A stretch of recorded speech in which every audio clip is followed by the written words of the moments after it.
Prime Minister Narendra Modi is on an official visit to Seychelles.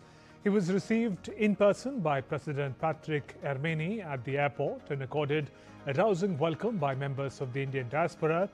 Seychelles is a valued maritime neighbor and a key partner in the Indian Ocean. In the next couple of hours or so, we'll talk about this special relationship and Prime Minister Modi's engagements in Seychelles.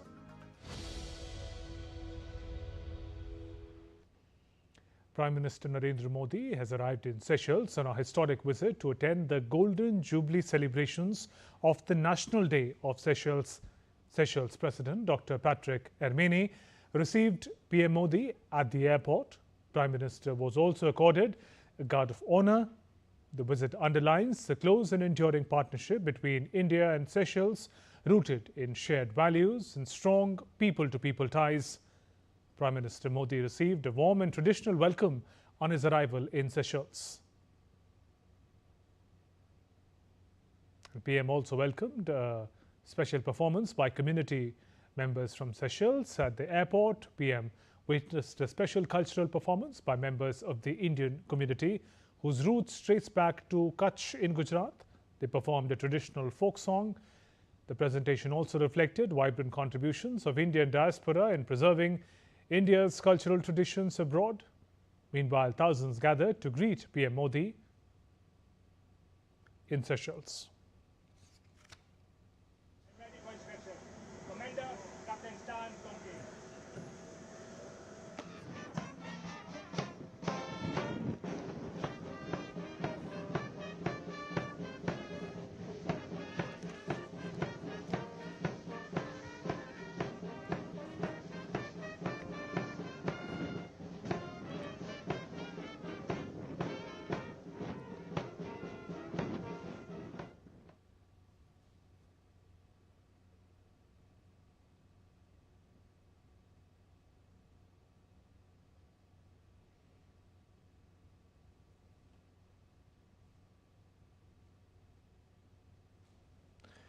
On his arrival, Prime Minister Narendra Modi was greeted by members of Seychelles cabinet in a unique honor. President of Seychelles, Dr. Patrick Hermeni, was present in person to receive Prime Minister.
Upon his arrival in Seychelles, Prime Minister Narendra Modi visited the Seychelles National Botanical Gardens, where he toured the giant tortoise enclosure, home to the iconic Aldabra giant tortoise, one of the world's largest and the longest living tortoise species. With a lifespan of over 250 years, the tortoise has become a symbol of enduring friendship between India and Seychelles. PM Modi also fed the tortoise. Today, National Botanical Garden is a major attraction for tourists from around the world as well as for the locals. The garden is renowned for its diverse flora. It is home to over 280 plant species, including varieties brought from across the globe. A standout feature is the Coco de Mer collection, which produces the world's largest seed. PM was accompanied by President Dr. Patrick Hermeni, who planted a Coco de Mer seed.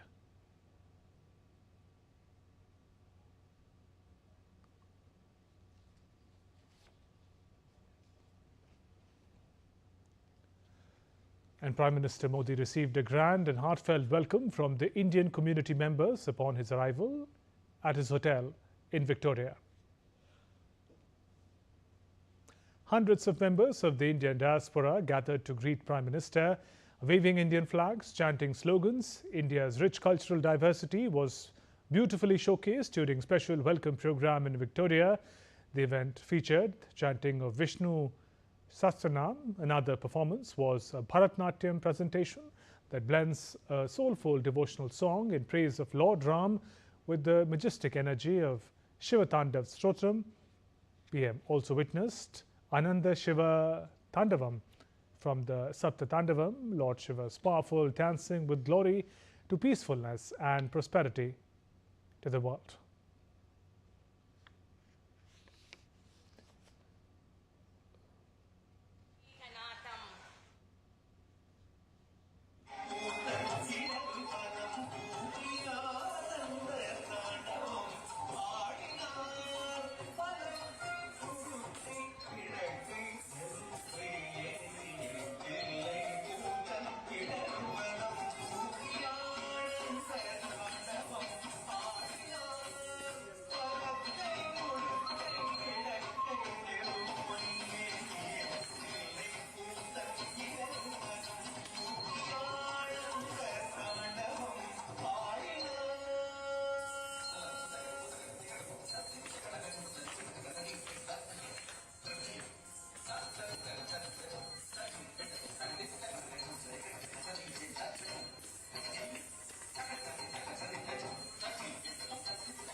India and Seychelles share a very special relationship built on shared values, mutual interest, strong people-to-people ties and a long-standing friendship.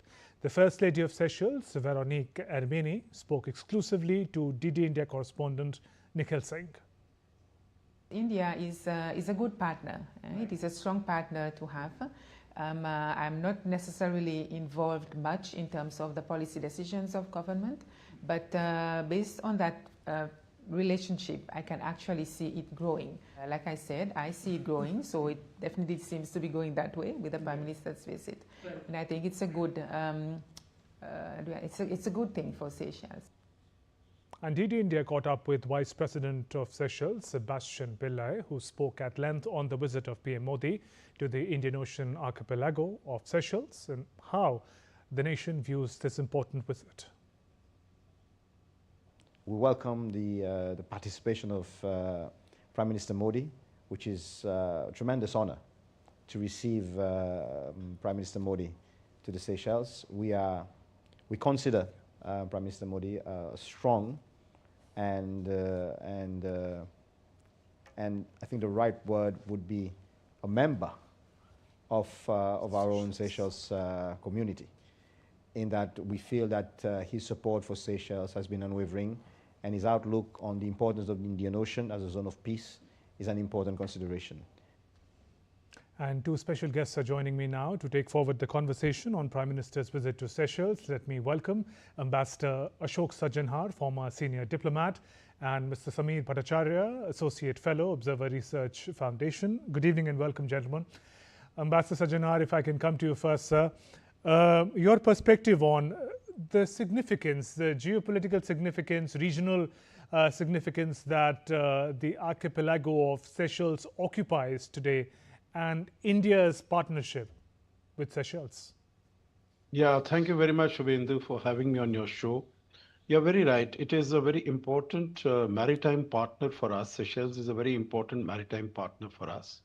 This region, in fact, is very important for us because we see that there is so much of change that has been taking place in the world, and there are new powers that are trying to sort of come into this region, into the Indian Ocean region, into the Indo-Pacific region, because we can't really see it as something that is sui generis just by itself. It is a very integral element of the Indo-Pacific.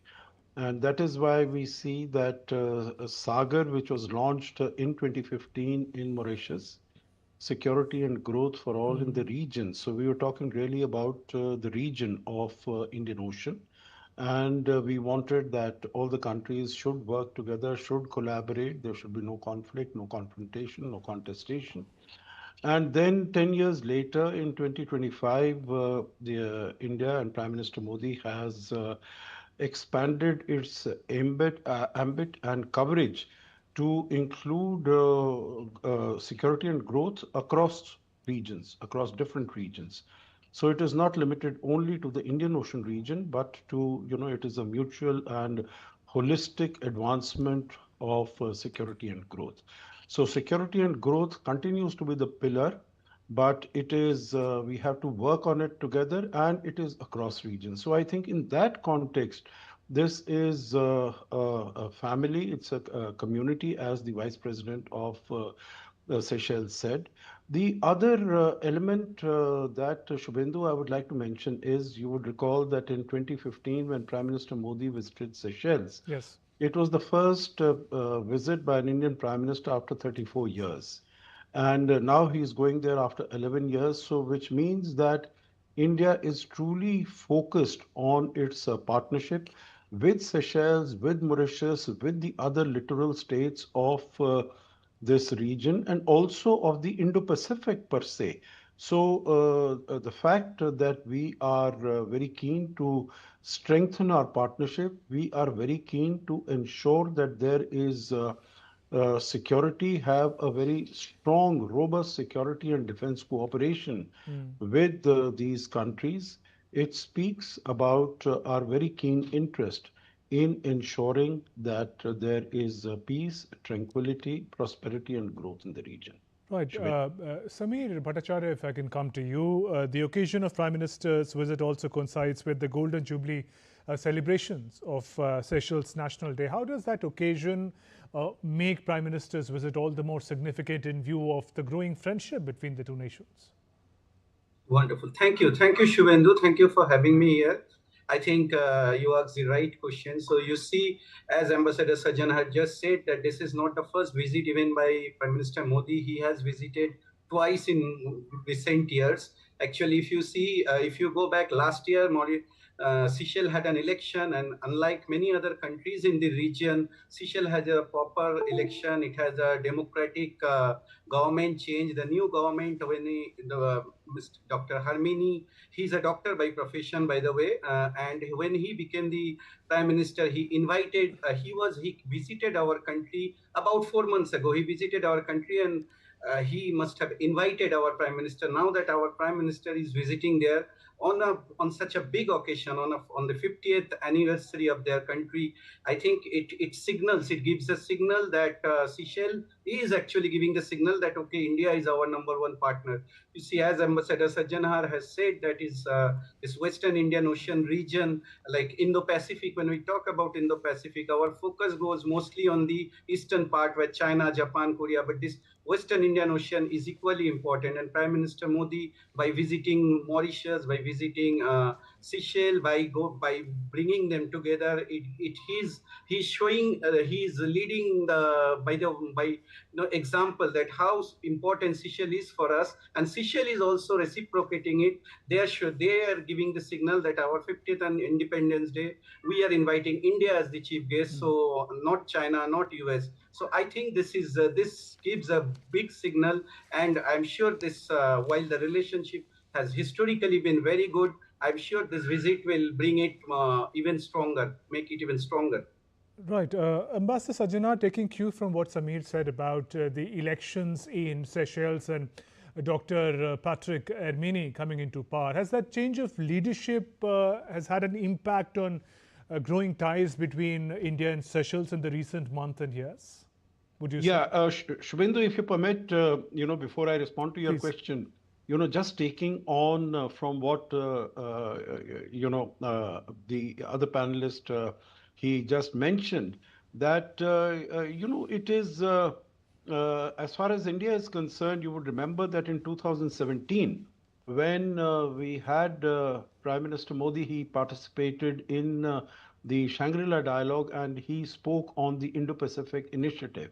He said it is not a strategy, it is not against someone, and we consider it from the east coast of Africa to the west coast of the United States. That is our definition of the Indo-Pacific. While as far as America is concerned, you would recall that the representative who was there, the Secretary of Defense of the United States, he said for us it is from Bollywood to Hollywood. But of course, India has been consistent in maintaining that the Western Indian Ocean region is a very integral element of the Indo-Pacific, and we have truly walked the talk as far as this is concerned. As far as your question is concerned, Shubhendu, on the in terms of the elections, I think there is an underlying robustness as far as the bilateral partnership between the two countries is concerned, because after the elections took place, it was within 100 days that we had the first visit of Dr. Patrick Hermini to India, which means that they are committed, they are convinced that India is a very strong partner, very robust partner, strategic partner, not only in the area of defense, security, but in all areas in terms of maritime security, in terms of trade. So that is why this was the first country he visited, and of course, as far as the Golden Jubilee celebrations of independence are concerned, there are representatives of many other countries that have been invited, but it is India that has been given the position, the status of the guest of honor, and it is only Prime Minister Modi who will be addressing the National Assembly, and he'll be the guest of honor at these celebrations. So I think it has. There is across political divide, there is understanding and there is commitment to have strong relations with India, and that is what you heard the First Lady also was talking about in terms of relations with India. Right. Ambassador, also, as you mentioned, that the ties between India and Seychelles brings to light the significance of the whole of West Indian Ocean region. Now, defense partnership is an important component. Could you give our viewers a sense of what are the challenges? I mean, Indo-Pacific is in conversation very often, but if you talk about the West Indian Ocean region, what are the challenges faced by the friendly countries of the region, including India, and in what domain does India-Seychelles partnership in that sense become very significant? Yeah, you see, there are a couple of aspects. One is in terms of the security of the sea lanes of communication. And we see that it is not only India, but all countries of the region and the world in general, that 90% of our trade is conducted through the seas, through the oceans. So having secure, safe sea lanes of communication is absolutely imperative for security, for stability, for prosperity of these countries. So one is in terms of sea lanes of communication. Second is in terms of piracy. And we have seen that as far as that region is concerned, the Somalian pirates, they have been a menace as far as, and then we have a large number of others, whether it is human trafficking, whether it is in terms of drug smuggling. There are all these many challenges, and the countries really need to work together. The other is in terms that it is becoming a very contested region. We see that as far as China is concerned, it has been spreading its wings in this region. It has come to Gwadar, it has established itself there, Good. it has come to Djibouti, and we see that even as far as, very much in our proximity, in our vicinity, whether it is Sri Lanka or it is Maldives, it is reaching out to those countries. We see that there have been spy submarines that have been coming and docking in Sri Lanka. So I think there are a large number of challenges, and these smaller countries, after all, we need to recognize that, Seychelles is a country, its population is just about 120, 125,000 people, not very large at all.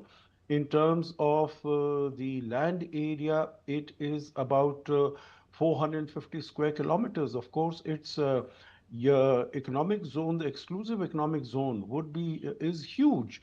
But in terms of its defense, its security, it has really to depend upon the outside powers, and India, with its approach of standing together with the global south, I think India is an ideal candidate, is an ideal actor in that region of being supportive of the territorial integrity, sovereignty of decision making, and that is why, India pays so much of attention to countries like Mauritius and Seychelles. I'm sure you will discuss, Yes.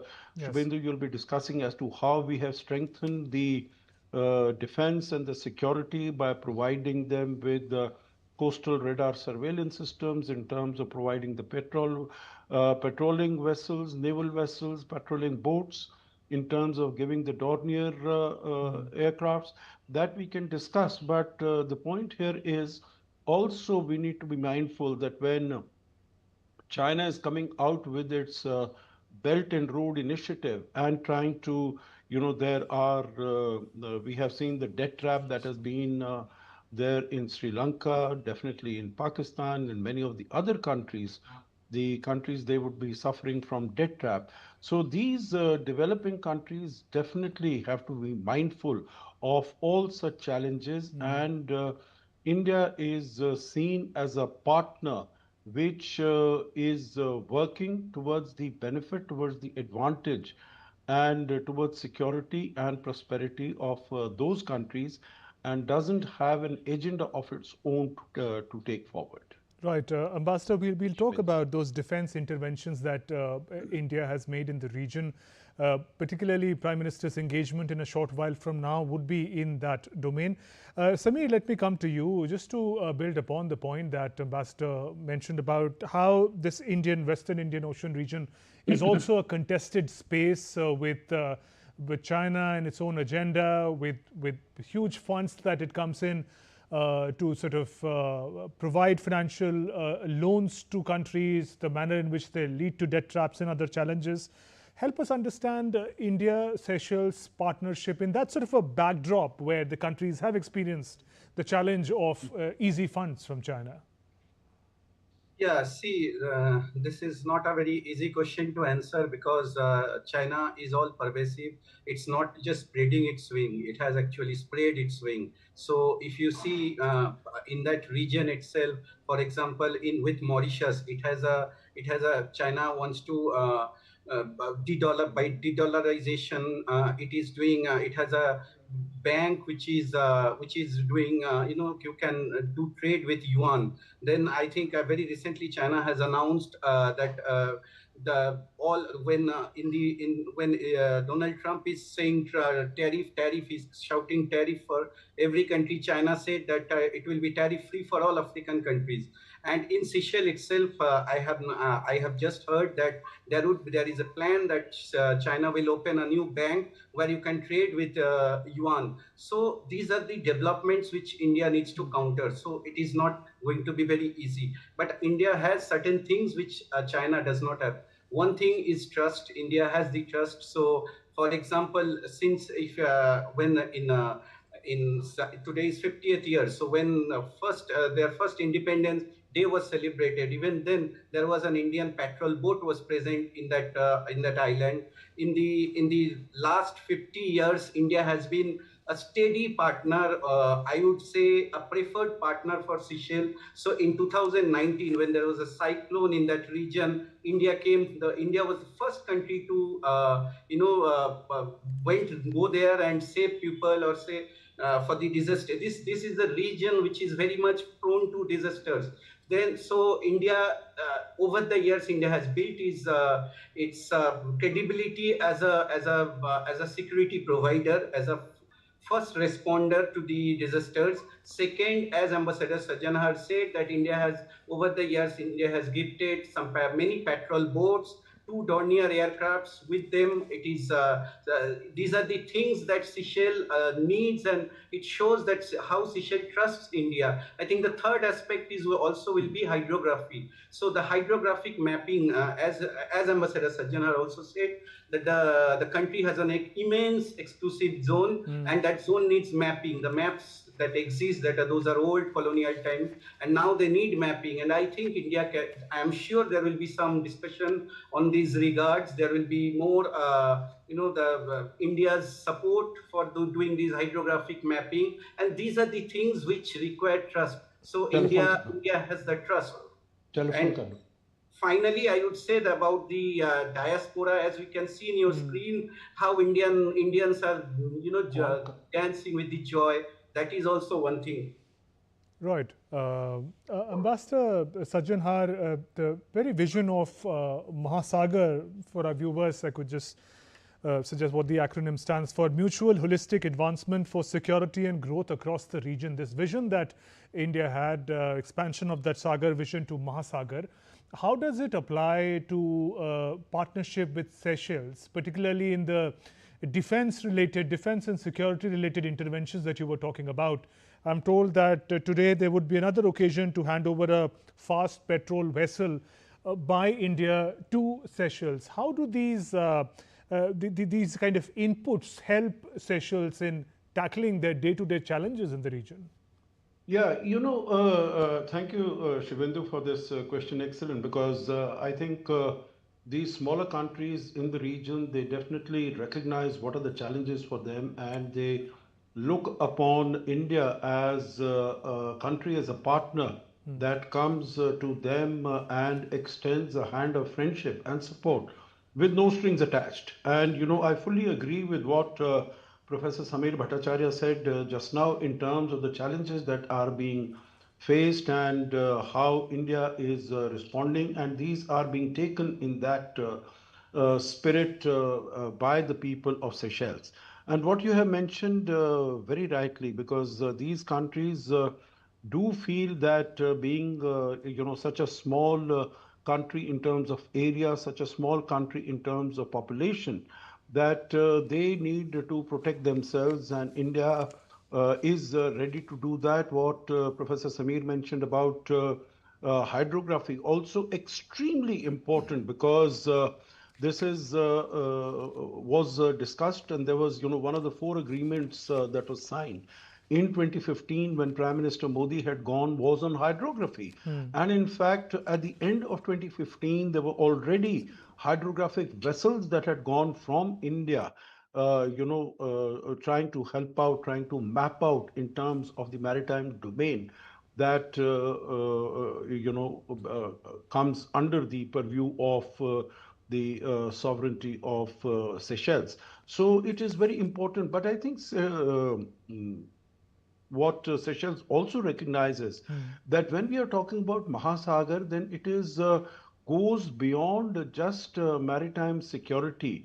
It goes into many great additional fields like connectivity. Also, we are looking at now at newer areas of cooperation. Also in the area of trade and capacity development. That is something very essential. You would know that just over the last few years, we have had more than 10 what are called high impact community development projects that have taken place in the country. When we had Dr. Patrick Hermione visiting India in February of this year, then there was a very ambitious package of $175 million that was advanced to Seychelles. Out of that, about 125 million to be given in loans and 50 million to be given in grants in different areas of whether it is healthcare, whether it is connectivity, whether it is education, whether it's marine science. And since mention was made, I think you had made, Shubhendu, mention was made of the support that India has Yes. provided to Seychelles at times of need. And you mentioned about, the COVID assistance, the COVID support in terms of providing vaccines and medicines. You would remember that we in India had started our vaccination program in January of 2021. I think the date was the 16th of January. And Seychelles was one of the few countries within 4 or 5 days of our own start of the vaccination program that we shipped about 50,000 vaccines to Seychelles for its own vaccination program. And I know, having traveled I haven't been to Seychelles, but traveled to other countries in South America, in the Caribbean, which received these medicines so quickly after the request was placed with India. That is a memory that stays with them. And that is the memory we know how there was weaponization of everything that had to do with COVID-19, whether it was medicines or it is PPEs or it was ventilators or it was vaccines. Vaccines, not even the developed countries were willing to share because many of the developed countries had 4 to 5 times of their own population, those many in terms of number of vaccines, and many of them expired, but still they did not share. While India, just after its own vaccination programs started, we were very willing to help out, particularly countries of the global south, in terms of sharing our vaccines and our medicine. And these memories don't go away. These, in terms of those who are at the policy making level, these instances, these initiatives definitely stay with them and guide their decision making in the future years. Right, so we'll talk about the manner in which India's outreach to the global south also plays out in this relationship with Seychelles. Let me, for now, take some updates from the ground. DD India correspondent Munmun Bhattacharya is in Victoria, Seychelles, joining us now. Munmun, Prime Minister Narendra Modi's visit to Seychelles has started. We saw those visuals of wonderful welcome for Prime Minister. But coming down to business, there's a very important, I believe, a defense engagement that now awaits Prime Minister's participation. What updates can you share with us on Prime Minister's engagement ahead in the day?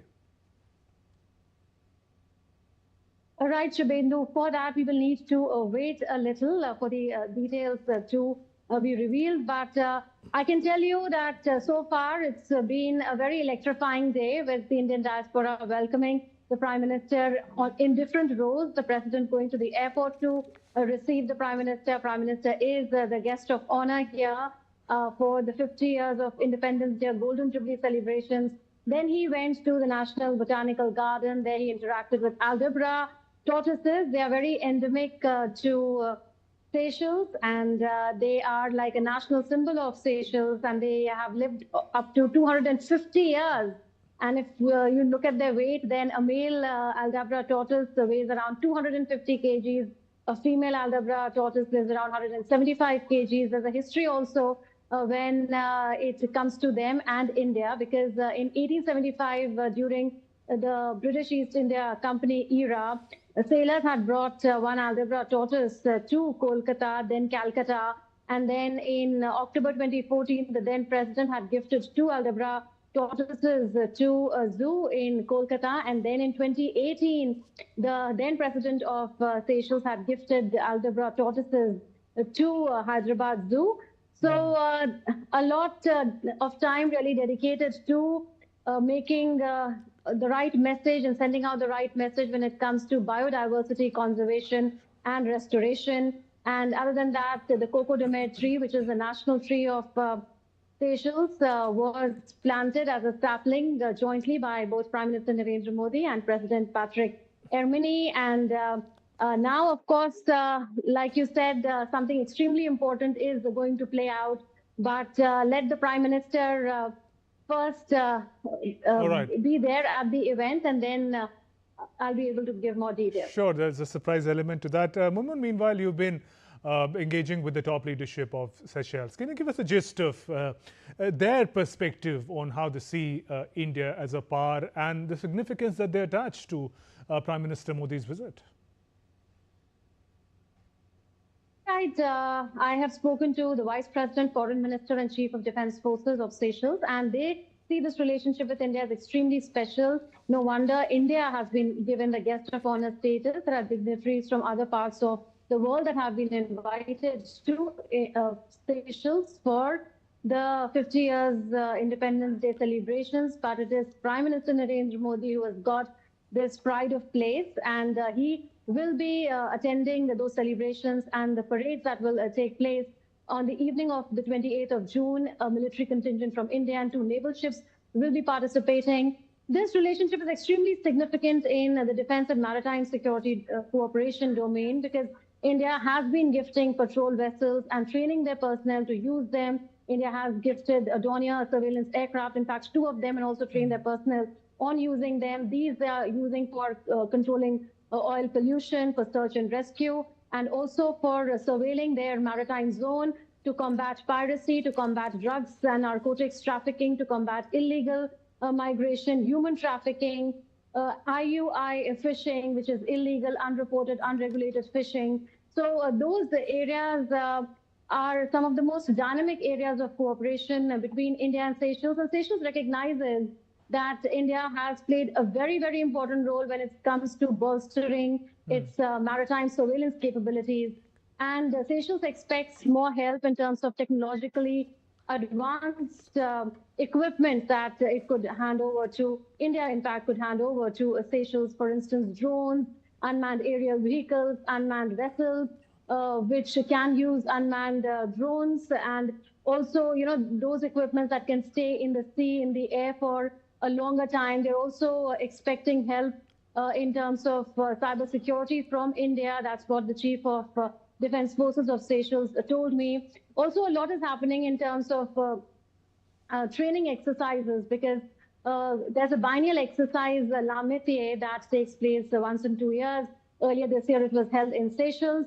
And therein, the land forces, sea forces, and air forces, they all were trained by Indian Defense Forces. Until last year or a couple of years back, it was only about land forces training. But this time, for the first time earlier this year, it was an integrated training of all the 3 forces. And other than that, there was a Pragati exercise also that was held. And that, of course, included a number of Southeast Asian nations. So that was found to be extremely handy and useful by the defense forces here. Also, in terms of the surveillance of the maritime zone here, there is a common ship that India has really contributed for patrolling of these Indian Ocean waters near Seychelles, the exclusive economic zone of Seychelles. And in that, there was participation of all the countries of the Indian Ocean region. So that was under Vision Mahasagar. So that means that Seychelles and various other Indian Ocean countries have taken Prime Minister Narendra Modi's doctrine of Mahasagar, mutually and holistic advancement for security and growth across regions extremely seriously. And they say that this Vision Mahasagar aligns with their maritime vision as well. Right. And one final question. It's sentiment on the ground, really. It's common for us to see excited members of Indian diaspora welcoming Prime Minister Modi. But in those visuals, we also saw young children who were not from India being part of the crowd to reach out, shake hands with Prime Minister. Give us a sense also of this community of which these Indian origin people also are part of. And how are these people who are not Indians but looking at Prime Minister's visit? Absolutely. So our relationship of kinship and people-to-people ties between India and Seychelles go back to 1770. The first settlers came from France, and with them came Indian plantation workers and African slaves.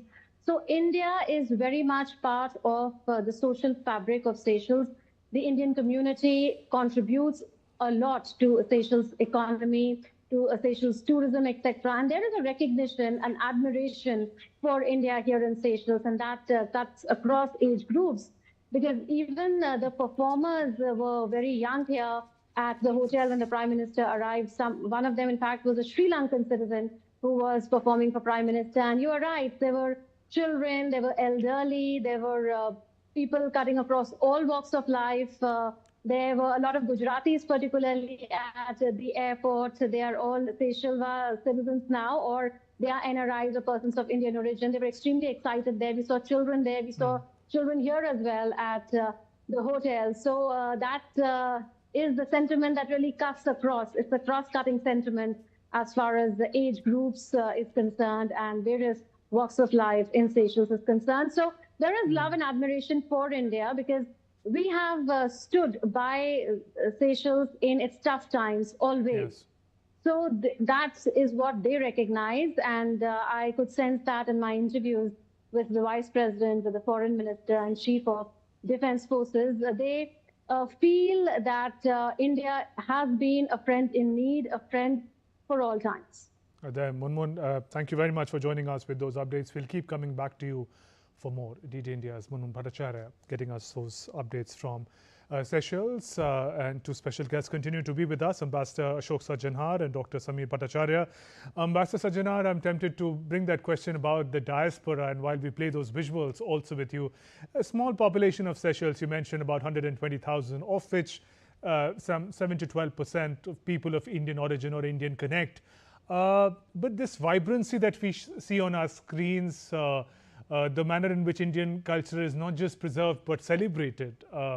It's a well-knit community. Also, the credit goes to the Indian community members who have really knit themselves well with the other members of Seychelles community and yet preserving what is intrinsically their own. No, absolutely. You're very right, Shivendu, when you say this. I think this is the hallmark of the Indian communities everywhere. We have seen even in larger countries, when I was in the United States, we have a much larger diaspora there, 4.5 million. But then, of course, the country is also very large and they are distributed all around the country. But then, by and large, of course, there are divisions, and whether it is on cultural, on state types.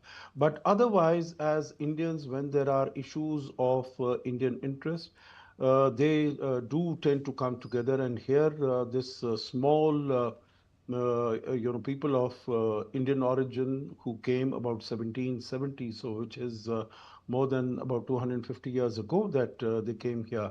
And they have continued to thrive, they have continued to prosper. They came here as workers, peasants working on plantations, but they have prospered very well by sheer dint of hard work and application, as we have seen in so many other countries around the world, whether it is in South America or Africa, they have done exceedingly well. So here also, whether it is in area of trade, in the area of professions, they have done very well. And I think credit also, meaning definitely credit goes to the Indian community, but I would say that the credit also goes to the Indian government. And I would say particularly over the last 12 years, because reaching out and connecting with the diaspora, not in one or two or three, the so-called important countries where we have strategic partnerships, but also around the world, whichever place you go to. I think this has become a leitmotif of, any high-level visits, whether it is at the level of the minister, of the vice president, or the prime minister. They definitely engage with the diaspora there. And there is that sense of connect, and there is that sense of pride also, because Over the last 10, 12 years, we have seen that the Indian economy has grown. India's position and place in the world has improved, has increased very significantly, whether it is in the area of technology, how Chandrayaan has been able to, land on the darker side of the moon, how the digital public infrastructure, more than 50% of the global cashless transactions are being conducted in India. In terms of India's place on the global trade scenario, while we were 10th or 11th about 10 12 years ago, today we are the fourth or the fifth, and soon to become hopefully the third largest economy, and also the fastest growing major economy, notwithstanding the slight hiccups and bumps that Indian economy has faced, but most of the global economies have also faced. So I think there is a sense of genuine pride and a genuine connect as far as the diaspora is concerned. And when there are so many initiatives that have been taken by the Indian government, whether it is in terms of e-visas, because these are people of Indian origin, but they are citizens of that particular country. So, Yes. when there are benefits that are accruing to them in terms of ease of their coming to India, connecting with India, and also much greater focus. Of course, I understand that, Pravasi Bharati Divas and others started in 2001 during the time of Prime Minister Atal Bihari Vajpayee. But in terms of the energy that has been given to this whole initiative of reaching out to the diaspora, and even if there are problems with the diaspora, you would remember that any message coming to the Indian Foreign Office, Indian Ministry of External Affairs, there would be immediate response to that. So I think there is that emotional connect that people feel now with India, and that is definitely to the benefit and advantage of India, and to enhancing, strengthening the partnership between India and the countries where our diasporas are placed. Right. Dr. Sameer Bhattacharya, if I can come to you with this same question about the diaspora. Would you credit Prime Minister Modi for his unique and sort of proactive approach to connect with the diaspora? And does that, when we're talking about strategic interests and economic interests and competitive spaces, does this Indian to Indian diaspora link that Prime Minister celebrates, does that add a unique character to the relationship with each of these countries that Prime Minister visits, Seychelles in this case? Definitely, Shubhendu. So I will give you a little broader picture here. So you see, Seychelles is part of Africa. In 2023, when India hosted the G20, India included African Union as a permanent member of G20 group. And that year, India's slogan was Vasudhaiva Kutumbakam. So all nation is the whole world is one. And Modi ji, India's also slogan is that Sabka Saath, Sabka Vikas. So I think in those ethos, when he outreaches these countries, there is in all these countries, there is a significant Indian diaspora present there. And some of these diaspora, their connection goes back even before the pre-colonial time. So, for example, in Mauritius or in Seychelles, these are the countries where before the colonial explorers visited from Gujarat coast or coast of Goa, those small traders in those small boats, which is called dhau.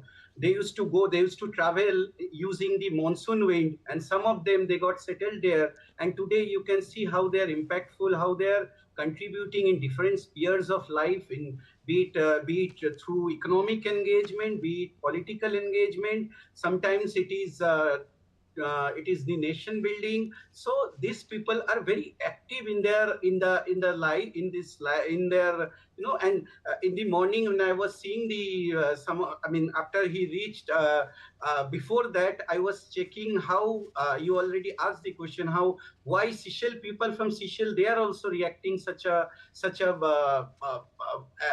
very well received. So I was checking that some of these people, they were saying that it is he is our PM, he is, and this Indians who diaspora, those who were present there, they were saying Modi ji is visiting to our small island. So you see, when people are saying this, Seychelles people, they are saying Modi ji is our PM, and this in the same time they are saying that it is our island. So you see, the bridge has been, there is a very strong bridge. So it is no more two different countries. So in that ethos, I think India considers these maritime neighbors as its, as we call it, our extended neighborhood.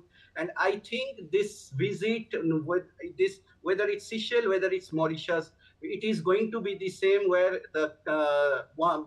And you asked already one question, that how India can counter this geopolitical rivalries. I think one strong weapon that India has is the diaspora, has the this soft power, I would call it. And I think it is wise to use it the way we are using it now. Right, we'll take forward this conversation, but we inform our viewers a little about the concept of Sagar and Mahasagar. Seychelles has a special place in India's Vision Mahasagar. That's mutual and holistic advancement for security and growth across regions. That's a key maritime neighbor, and the visit will reinforce the shared commitment to enhance bilateral relations. During his 2015 visit to Seychelles, Prime Minister Modi unveiled the Sagar, that is, Security and Growth for All in the Region doctrine, which became the cornerstone of India's Indian Ocean policy. The policy has since evolved into Mahasagar, reflecting a broader approach that emphasizes shared security, economic growth, and regional cooperation. And we're now looking at some fresh visuals coming in from Seychelles. Prime Minister in company with military and naval officers in Seychelles. And there's also a handing over ceremony of a fast patrol vessel that is taking place. Seychelles is part of efforts to bolster collective security and surveillance mechanism of smaller countries in the region. India has earlier provided 2 Dornier maritime patrol aircraft, patrol boats, and embedded defense personnel serving alongside Seychelles forces. These reflect a steady build-up of an integrated maritime presence with Indian and Seychelles assets operating in coordination. These visuals correspond to these developments. Over the past 2 decades, India and Seychelles have steadily expanded their defense cooperation, evolving from traditional military engagement into a comprehensive security partnership focused on safeguarding the strategically vital Indian Ocean region, from gifting patrol vessels and surveillance aircraft to conducting joint military exercises, hydrographic surveys, and maritime domain awareness initiatives. India has emerged as one of Seychelles' closest security partners. And these visuals also correspond to this development that we are talking about. These visuals coming in from Seychelles. India has gifted patrol boats to Seychelles. Naval officers from the two sides. A patrol boat built by Goa Shipyard on your screens at the moment. And there's also a portrait, Prime Minister Modi and President Ermini taking center stage. Seychelles occupies a crucial position in the Western Indian Ocean, making it an important partner in ensuring maritime security, combating piracy, preventing illegal fishing, and securing vital sea lanes. India's maritime vision, articulated through Vision Mahasagar, that's mutual and holistic advancement for security and growth across regions, places Seychelles among its most important Indian Ocean partners. The cooperation reflects India's broader commitment to promoting a free, open, inclusive, and secure maritime region while strengthening the capabilities of friendly island nations.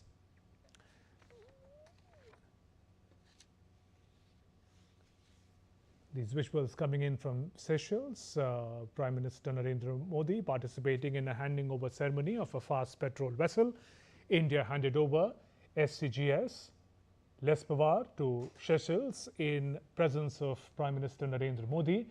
It is a petrol vessel that you see on your screens, a vessel that will be operated by Seychelles Coast Guard, built by Goa Shipyard Limited in India. It is part of a series of fast petrol boats and interceptor vessels given by Indian government to the island nation to enhance maritime security in the Indian Ocean. Some details about this vessel. It's a 52-meter long vessel, is capable of speeds in excess of 30 knots with operational range of 1,500 nautical miles. Prime Minister Narendra Modi handed over at the same time ambulances, the visuals of which that you see on your screens, ambulances and some other vehicles that are made in India. So a petrol vessel and ambulances. Ambassador Ashok Sajanhar, you've been telling us about the significance of India's capacity building and development interventions, particularly in the defense sector. And now we see these the ceremony where a fast petrol vessel and a number of ambulances have been handed over to the Seychelles side. How do you see this particular ceremony and development and India's role? Because security and defense cannot be an end in itself. It really has to provide for better economic development, better economic growth, better livelihoods for the people. And I think it is in that context, when we are talking about the high impact community development projects that India does, or in terms of the IT centers of excellence that India establishes there, or in terms of human capacity development, in terms of the scholarships that India provides. Shubhendu, I think more than the population of the island archipelago is not large, it is small, but we have scholarships from the ITEC, the Indian Technical and Economic Cooperation Program, and we have trained thousands of young professionals from Seychelles in Indian institutions of higher learning, also under the ICCR, Indian Cultural Cooperation organization. So, there also we have a large number of professionals and students and scholars coming from Seychelles to participate in these programs. And so this sends out the people who have gone through this training. And, it has been my own experience having worked in several of these countries where we've had this diaspora, and also we have been encouraging and promoting the movement of these youngsters and professionals to come and undertake training in absolutely the highest quality, and also in the area of defense, whether it is joint training here, also in different schools in the area of defense in India. So these people go back and they become very strong advocates. I would call them as unofficial ambassadors of India in those countries, because they have lived through, lived with the Indian people also, and they have observed at first hand. Not they are not in that sense slightly removed as the diplomatic officials are, and they are able to really carry a very strong and a positive message about India, about the progress India has made, about the friendship of Indian people as far as the people of Seychelles are concerned, because there is a great interest when, of course, as far as big countries are concerned, we know so much about them. But these small countries, they have, in India, we have a fascination for those, whether it is, countries like the Maldives, like Mauritius, like Seychelles. So they really become very good advocates and protagonists of India in those countries. And that is a win-win aspect for these scholarships. because it promotes friendship and it promotes the well-being and the welfare of those countries from where we have received these young professionals, and they assume positions of leadership as they grow in whichever field of responsibility they are engaged in. Right. Shubhendu. Capacity building is the key aspect of the ties between India and Seychelles. Dr. Bhattacharya, while we're staying with those latest visuals of Prime Minister Modi that came in a short while ago, Prime Minister India handing over that petrol vessel and a number of ambulances. Again, referring back to the vision Mahasagar, which talks about developing a common defense framework, partnering in counter piracy initiatives. In that context, how do you see these interventions? I mean, by themselves, the number does not seem very large, but what is the impact of these interventions, these infrastructure inputs by India to Seychelles? Yeah, so I literally see it as a continuity. So in 2015 Sagar, from 2015 to 2025, you have Mahasagar, and now the way we are just expanding our cooperation, we have different training programs, as Ambassador Sajanhar said. So, for example, with Seychelles, we have something called Lamitie, which is a three-country training program.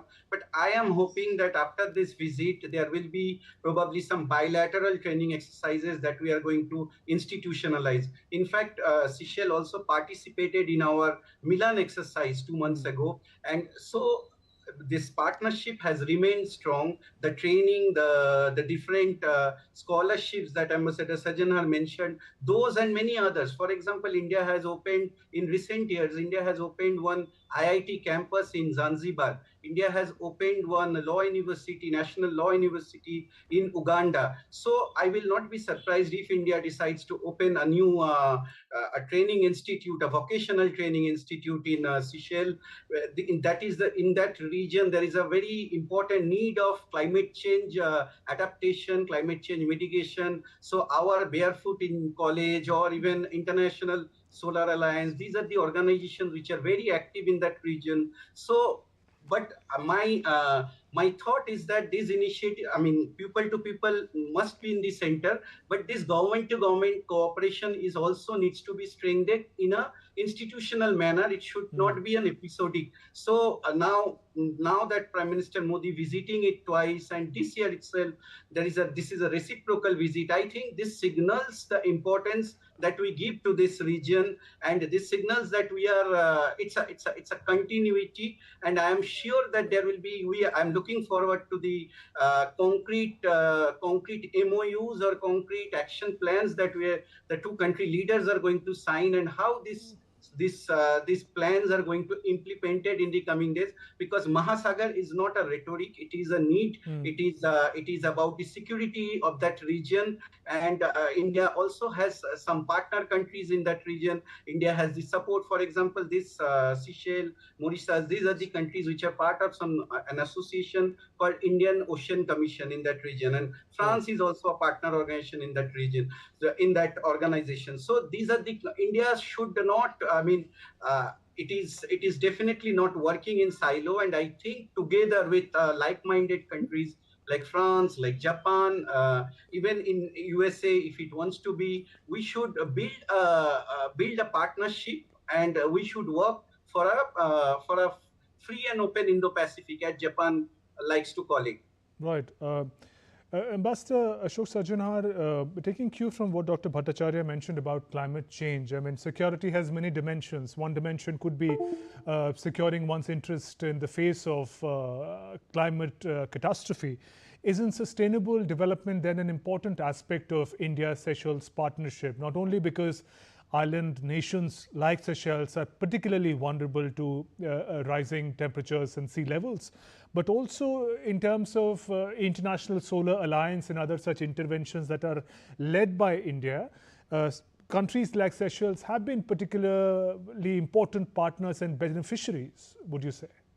No, absolutely. I agree with all that you have said, and I agree with all that Professor Bhattacharya also said in this context. It is very important, and I think it is in that context that Prime Minister Modi went, his first visit was to this biological national park. There Yes, he sort of, botanical garden. Yes, yes. botanical gardens, and there he underlined and emphasized his commitment to environmental protection, to climate resilience, in which India has taken such an important role. All the INDCs, the international nationally determined contributions that India had made in Paris in 2015. India is about the only G20 country which has met all its commitments, even several of the commitments that we had made, which we would we would achieve by 2030. We have already done so. And I think very, very ambitious goalposts that we have established for ourselves in terms of having 60% of our electricity through renewable sources by 2030, in terms of the nuclear energy contributing to our energy mix, in terms of having this intermediate uh, use of gas, of ethanol. So I think we are moving in that direction, and it was in that context that we had the International Solar Alliance, which was launched in Paris by the Indian Prime Minister and the then French President, Francois Hollande. And we have Seychelles, which became a member in 2017. And as you said very correctly, Shubhendu, they have benefited from it. So we need, and you're very right when you say that it is these island countries which are particularly vulnerable, because when we see the sea levels increasing, rising, because of the melting of the glaciers and the polar ice and all that. You would remember a few years ago when Mohammed Nasheed used to be the president of Maldives. Yes. He had at one I think it was COP that was being held in Copenhagen. He had, or at that time he was the president, he had organized a cabinet meeting with every one of his cabinet ministers. They were decked in these suits,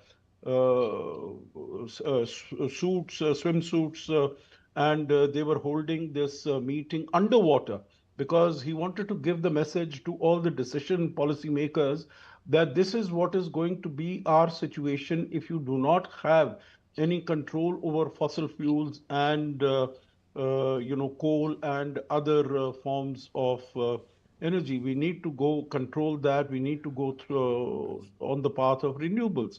So these countries, the island countries, and of course those which have very low coastlines like Bangladesh and the others, they are particularly vulnerable. So sustainable development is the way to go forward for them. So ISA, the International Solar Alliance, in which today I think we have more than 100 members. So, it is not that it is a freak movement in which there are just a few countries. More and more countries are becoming members because they see that they have benefits to get from there, they have advantage, and particularly for the developing countries, it becomes particularly significant that they need to become members. And we see that Seychelles has benefited some projects in 2017. They have been implemented, and of course, if developed countries also get engaged in this, they will be able to see that they will be able to share their technologies with these countries, and it will be beneficial to everyone concerned. So, whether it is initiatives like the ISA, or it is the CDRI, the Coalition for Disaster Resilient Infrastructure, again, which India had launched I think in 2019, to which we have a large number of countries that have become members, or whether it is the Biofuel Alliance, which was launched on the sidelines of the G20 in 2023. So I think all these are very welcome initiatives, very commendable initiatives that will be to the benefit and advantage of these smaller island nations, and particularly developing countries, and those which are at the initial stage of development, so that their energy units, they are not thermal based, but they can be But there, of course, those countries which have control over the technologies, they need to come forward and they need to provide this technology at affordable prices, at affordable rates to these developing countries. And that is what, Shubhendu, you would see. Right. We have been asking for appropriate technology and finances from the developed countries. They have promised $100 billion to assistance and support to the developing countries, but they have not met even a fraction of their commitments. So that also needs to be taken cognizance, taken note of, and advanced as we go forward. That's right, Ambassador. And what you say reminds me of I was at Avion a week ago where the G7 meet took place and India participated as a partner country. And Prime Minister, apart from other things, he once again raised the concerns of the global south. And the couple of points that I can recall immediately is about this whole idea of inclusive development, that the developed world still has to learn to take everyone along, that vision of inclusive development. And the second point about need to relook at this relationship of the developed world and the developing world as a donor beneficiary. That has to be changed to a partnership across domains. So Prime Minister on his part continuing to voice the concerns not just of India but of the global south, and very critical concerns about the very perspective that the developed world takes of the requirements of global south. No, you're very right. If that question is to me, and Yes. I'll, try to respond to it very quickly. You're very right. I think it is definitely an issue of great concern. So it is not only as far as India is concerned that it is relevant for, but India speaks for the global south. As far as championing the interest of the G77, the group of 77, of course, the members were very many.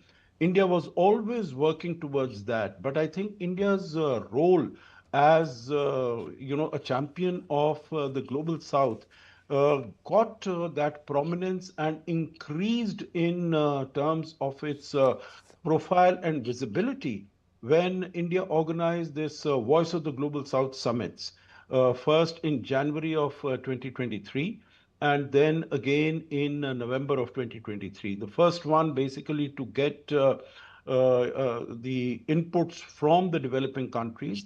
125 of them participated at very senior levels, at presidential level, at prime minister level, at senior ministerial levels. And they provided their assessment and their anxieties.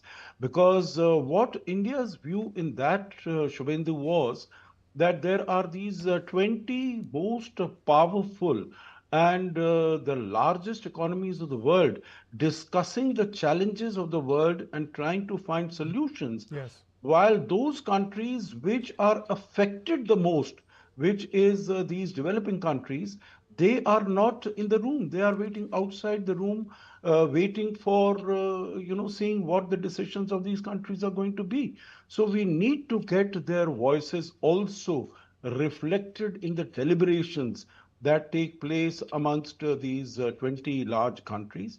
So he did that. He got to there, whether it was issues of debt or in terms of women empowerment or in terms of connectivity or the terms of trade. So all these things were sought to be, and the funding and financing by the MDBs, by the multilateral development banks.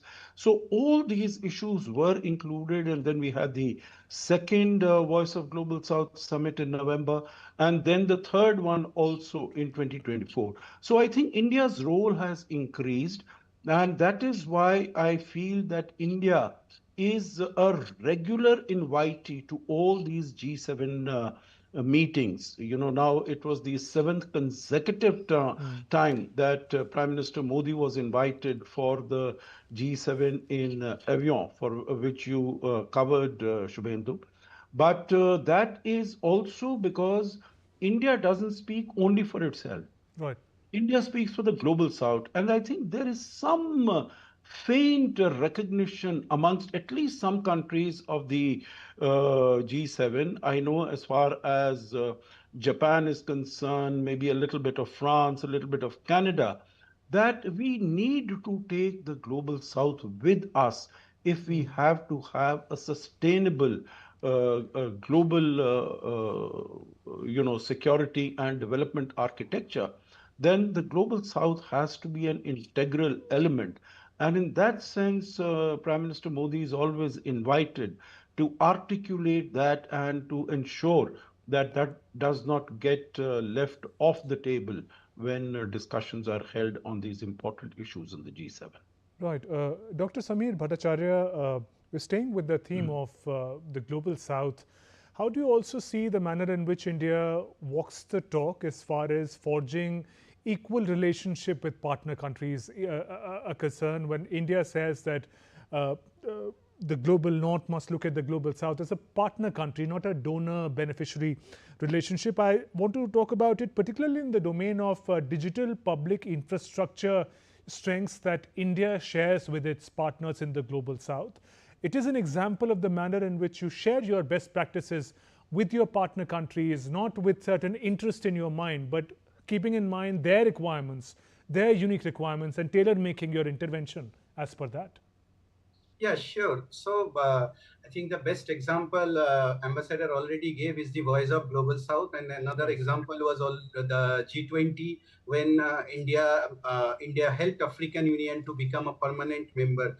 And you see, we spoke a little bit about the vaccine apartheid when developed countries kept all the vaccine for themselves. So the idea is not to create another block which is Global South, which will not connect with the global north. So the idea is to become the bridge, and I think India has been trying to play the role of that bridge for the at least for the last 1 decade. So as you see, this IS, International Solar Alliance, this was introduced by India and France jointly. So it's not just global south, but it is a bridge between north and south. Very similarly, Indian Ocean Commission, I mentioned, it was India and France. Then there was some conversation going on about an Asia Africa growth corridor in which India was supposed to partner with Japan. So these are the partnership models where India aims to bridge between the north and the south. And secondly, India also understands that some of the solutions, because ultimately we need solutions to the problems, and the solutions that the north provides, some of the times they are not either they are expensive or they don't suit to the local conditions.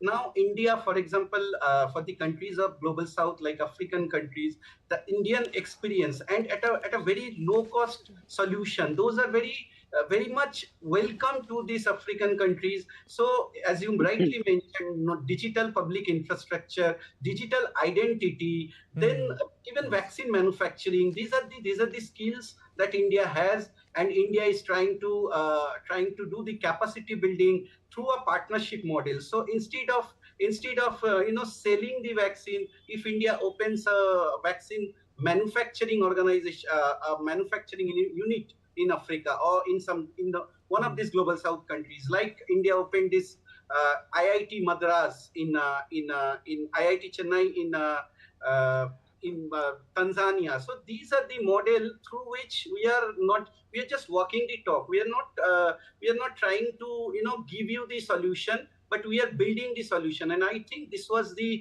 also the theme of G20. Right. In the slogan we said co-creation. So this is the model of co-creation that we are using for Global South. Right.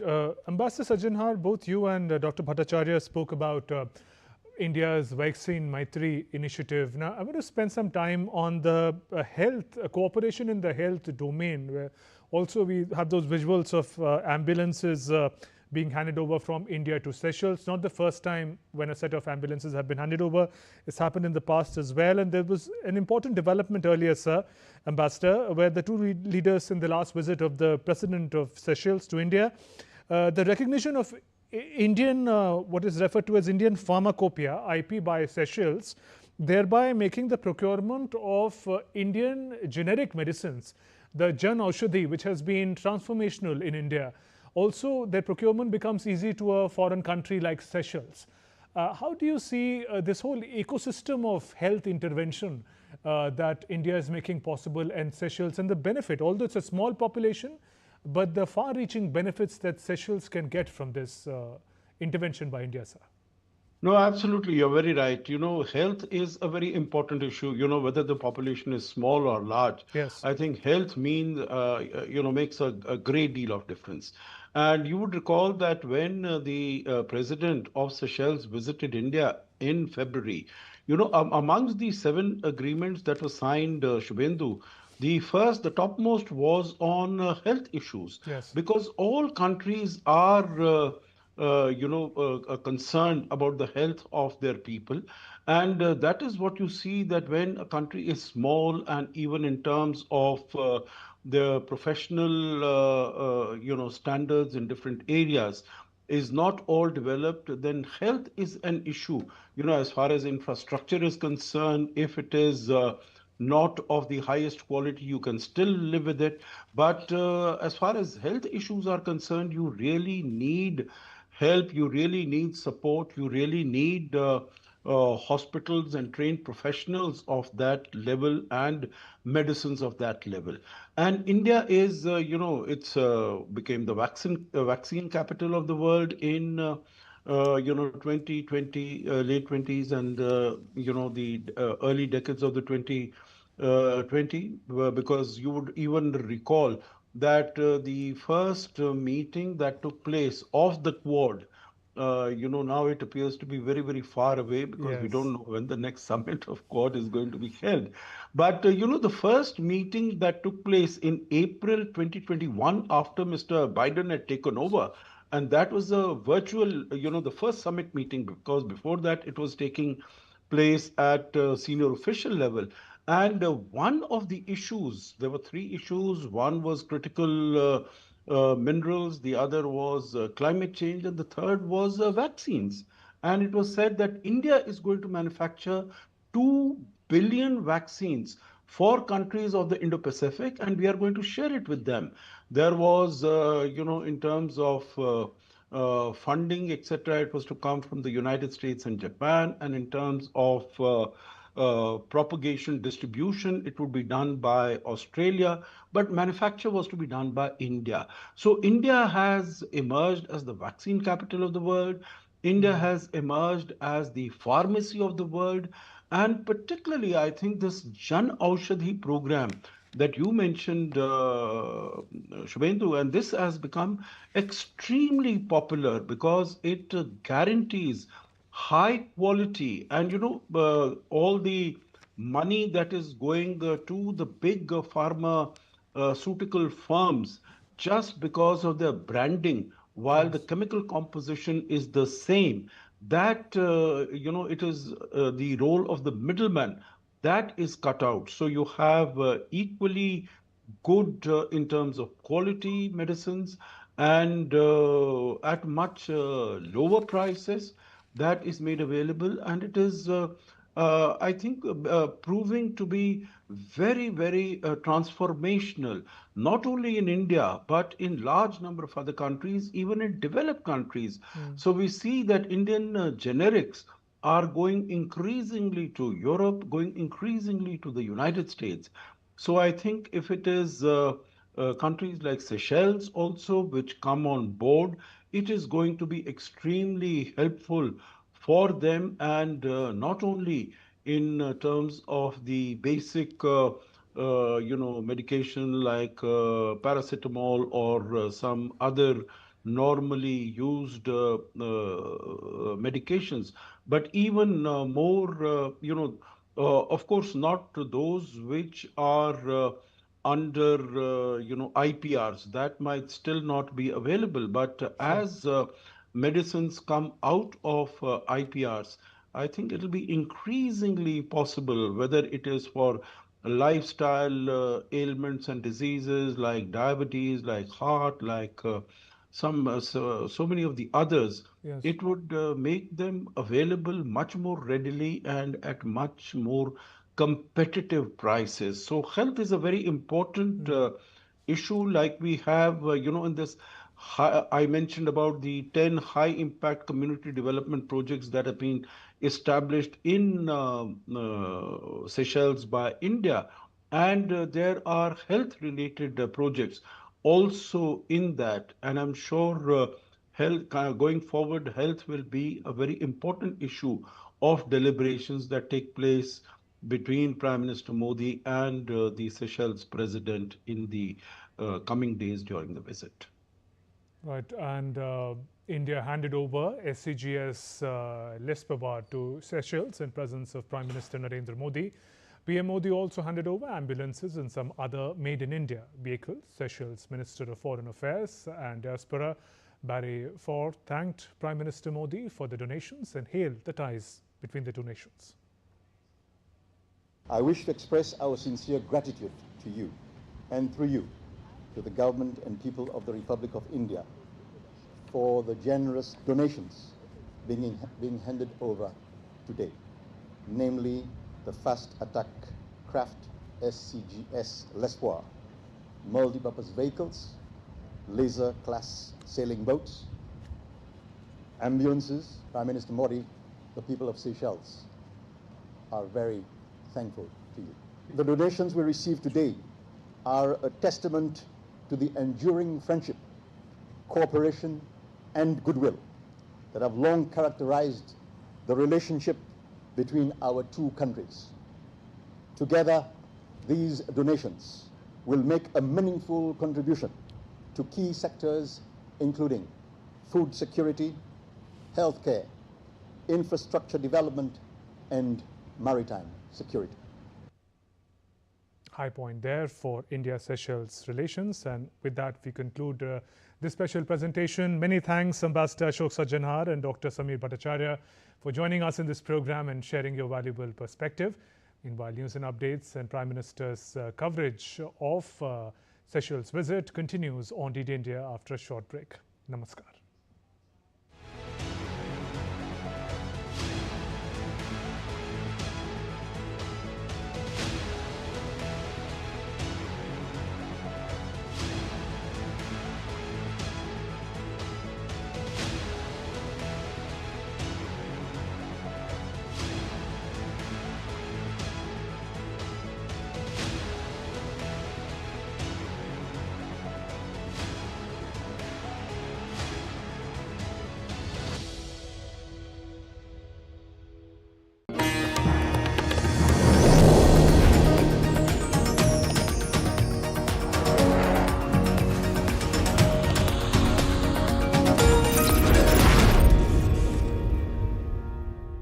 Account block मत कीजिए, मैं अभी OTP देता हूँ।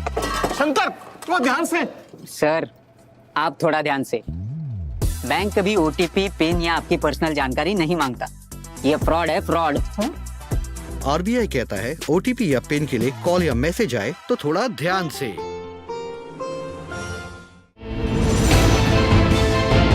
Geopolitics and trade deals. Economic challenges amid development. Hard work and the path to prosperity.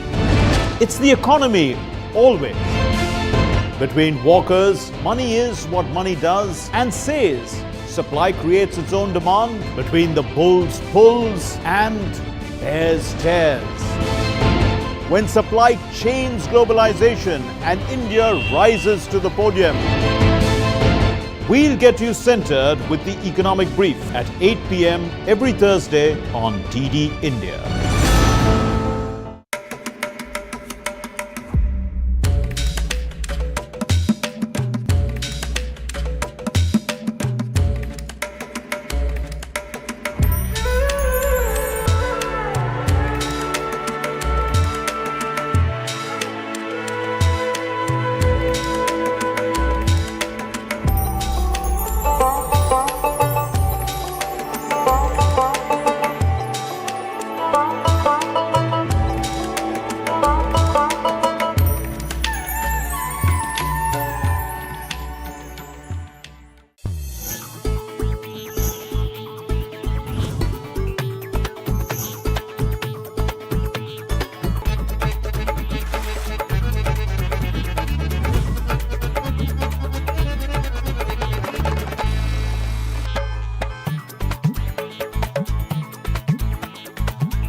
Welcome to Jaipur.